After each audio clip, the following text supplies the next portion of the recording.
Bismillahirrahmanirrahim. Assalamualaikum warahmatullahi wabarakatuh. So today we'll be talking about a different type of innovation. The innovation is on operations and processes.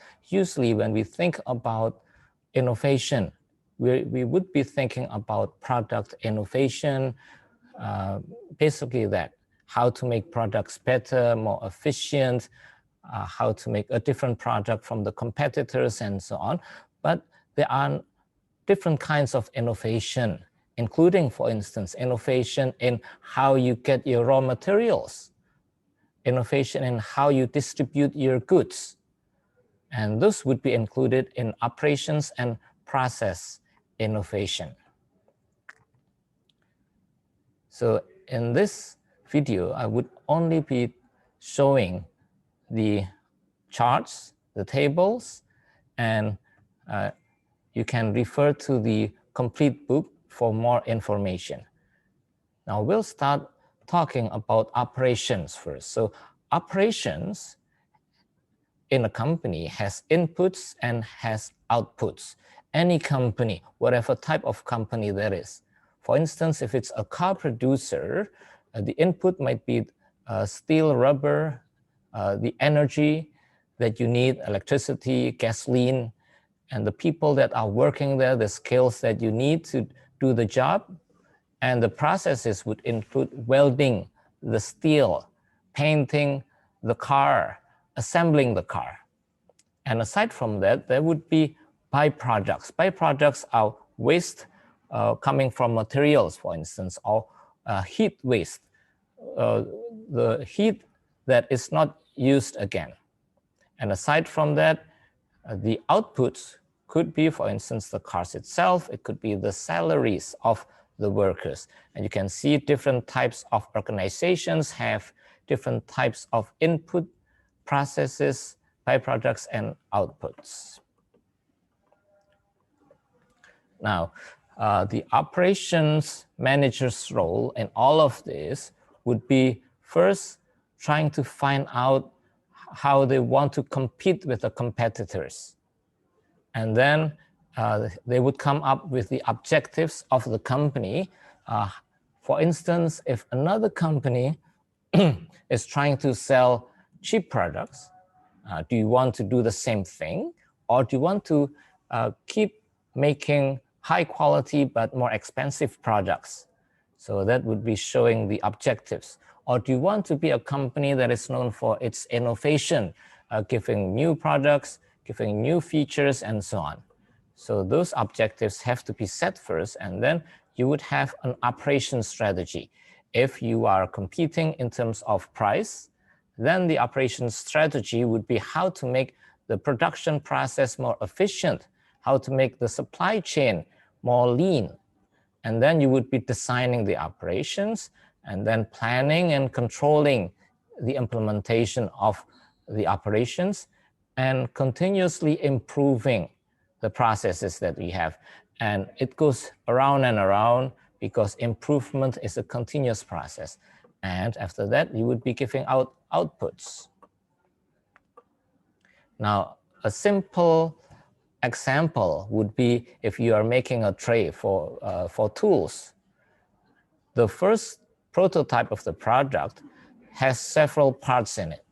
The more parts that you need, it means the more suppliers you need, the longer it takes to assemble, the more workers you would need, and eventually the cost would be higher. So the second iteration of the prototype would be simple.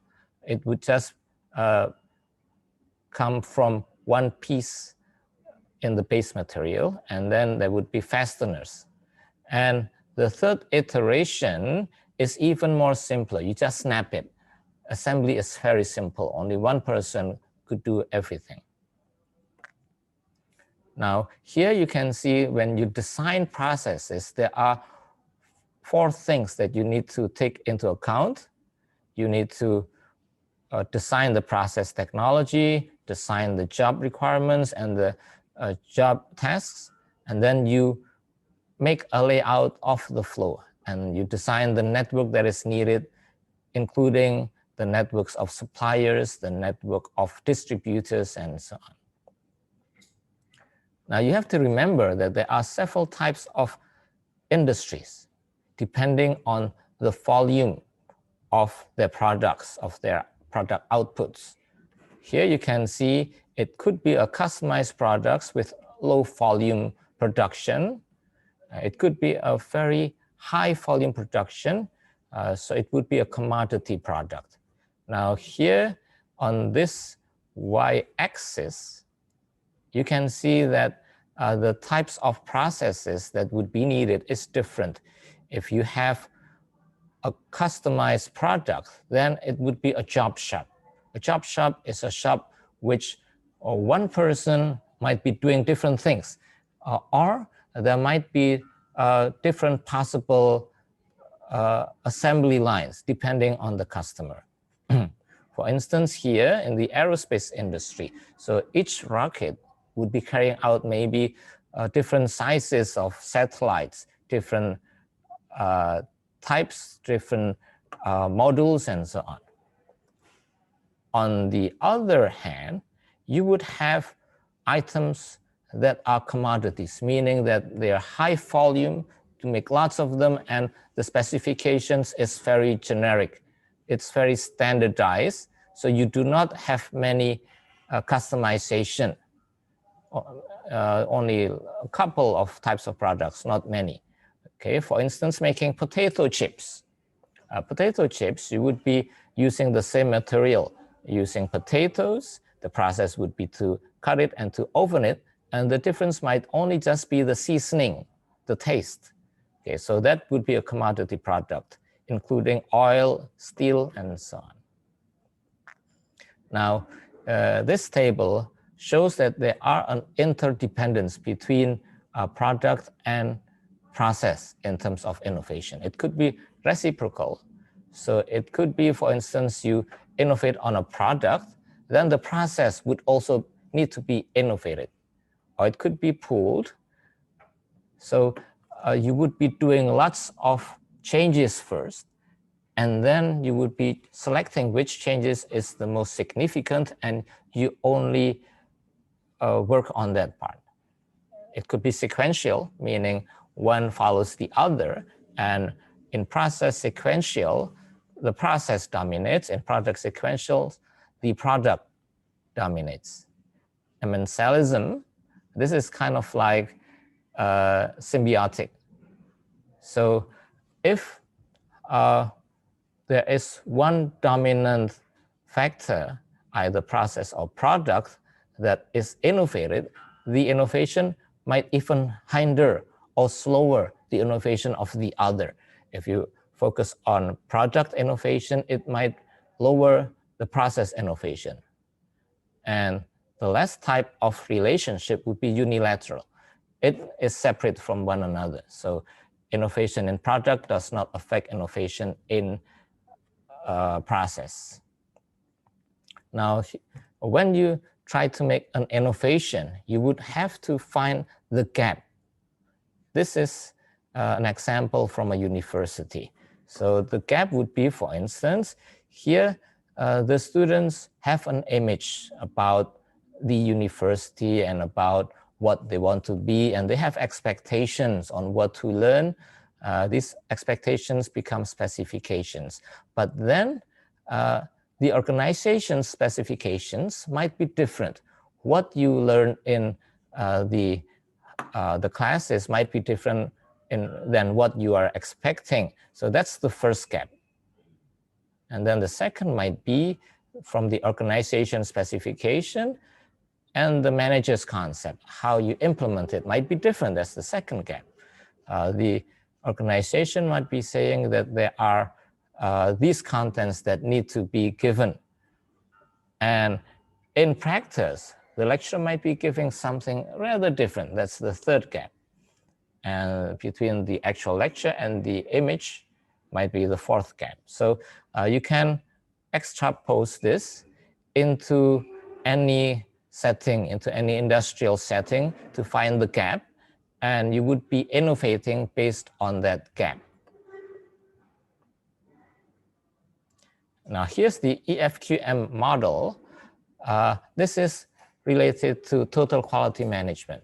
So when you try to increase the quality of a product, TQM says that everyone should be involved in the improvement of a product, of a process. That's why it's called total quality management. Everyone is involved, even the low-level workers, even the security guards. They would be trying to find out how to improve the company, the product, the process.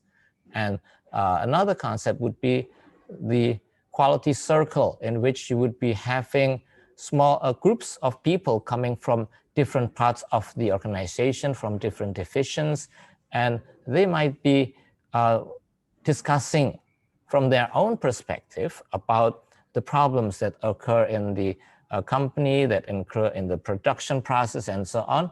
And then they would be trying to innovate on those items. And the EFQM, this is the standard used by the European Union when they give out an award to companies that are innovative and that are good in quality management. It first starts with leadership. They would be leading people, policy, partnerships, and then it would be enabling process innovation, and then in the end resulting in key performance results which are good. Of course, there are always avenues or ways to improve. That's why here you have innovation and learning. You learn from these results, try to find out how to improve on these results, and then innovate, and then go back, and it becomes a cycle going around and around all over again. Now you can expand this not just into the operation of the company, but the process could also be implemented in the suppliers. It could be implemented at the wholesalers, the retailers, the customers, and so on, using still the EFQM model or the total quality management model, or any model you would want to use. And then lean innovation is innovating by reducing the fat that a company has. So let's say we have a person that's obese. That person might have too much fat, and you would be reducing the fat by dieting, by exercising, and so on, to make the person leaner. Also, like the organization is like that also. In an organization, the fat might be the downtime. It might be the business process that's repetitive, or at one point there's a waiting time where the workers do not work because they're waiting for the previous process to finish first, or there are machines not being used, or there are materials that are giving out too much waste.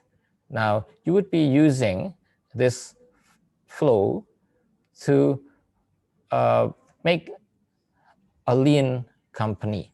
So the innovation would be to make the company more lean, and then more efficient and more effective. First, you identify the value. The value would be what each part of the company would be contributing. And then you map the value stream, how it flows from one part of the workflow to the other.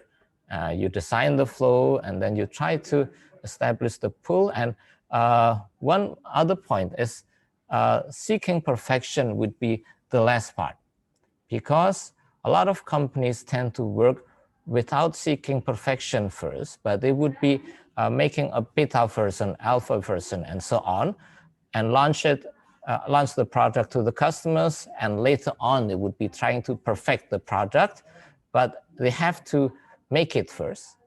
They have to test it first, because those companies, if they try to make it perfect, they wouldn't launch their products. For instance, like Microsoft, they always make a beta version, an alpha version, and so on. And even after it's formally launched and sold, they would be giving patches. So it's not perfect the first time they launch the product and sell the product. Okay, so that would be the end of chapter 5, and you would be invited to read the whole text of chapter 5, so you would be able to better understand innovation in process and in operations. Thank you.